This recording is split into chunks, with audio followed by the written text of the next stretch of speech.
സ്വഭാവ വ്യത്യാസവും കാണിക്കാതെ, എന്നാൽ കൊണ്ടുവന്ന അവില് നനഞ്ഞ് കുതിർന്നതാണെന്ന് നോക്കാതെ കൊടുക്കാതിരുന്നപ്പോൾ അത് പിടിച്ചു വാങ്ങി ഭഗവാൻ ആ അവര് ഒരു പിടി വാരി കഴിച്ചു.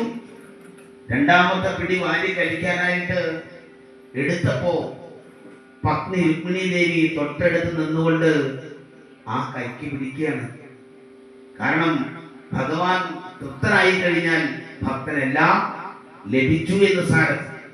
ഇനിയുമായാൽ അത് ചില വിഷമങ്ങൾക്കിടയാവും.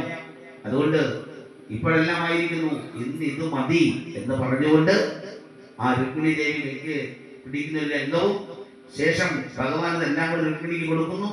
പിന്നീട് കുചേലനെ അടുത്ത് വിളിച്ചിരുത്തിയിട്ട് തന്റെ മടിയിലേക്ക് തലചായിപ്പിച്ച് വെച്ചിട്ട്, അല്ലെങ്കിൽ ആ പട്ടുമെത്തയിൽ കിടത്തിയിട്ട് ആ രാത്രി അവിടെ കഴിഞ്ഞുകൂടുന്നു.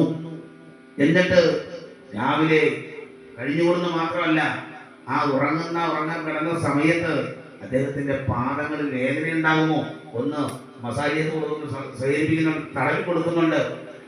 ശേഷം രാവിലെ സന്തോഷമായിട്ട് എഴുന്നേറ്റ് പ്രഭാത കൃത്യമൊക്കെ കഴിഞ്ഞതിന് ശേഷം വളരെ സന്തോഷത്തോടുകൂടി ആ ഭക്തനെ ഭഗവാൻ യാത്രയാക്കുന്നു.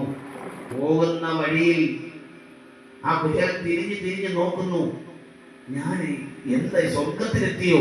കാരണം ഇത്രയും മലിന വസ്ത്രധാരിയായ എന്നെ മാറോട് ചേർത്ത് പിടിക്കാൻ അങ്ങ് ഒത്തുക ശ്രേണിയിലിരിക്കുന്ന ഭഗവാന് എങ്ങനെ സാധിച്ചു?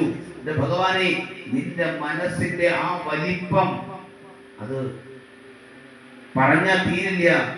മാത്രവുമല്ല, നിന്റെ ഒരു ചെറിയ വിഷമം എനിക്കൊന്നും തന്നില്ല, ഞാനൊന്നുകൊണ്ട് ചോദിച്ചതുമില്ല.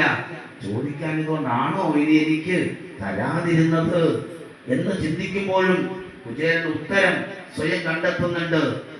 ഭക്തനായിരിക്കുന്ന എനിക്ക് ധനം തന്നുപോയാൽ ഞാൻ ഒരു പക്ഷേ ഭഗവാനെ മറന്നു പോകുമെന്ന് കരുതിയാകുമോ എന്റെ ഭഗവാൻ എനിക്കൊന്നും നൽകാതിരുന്നത്?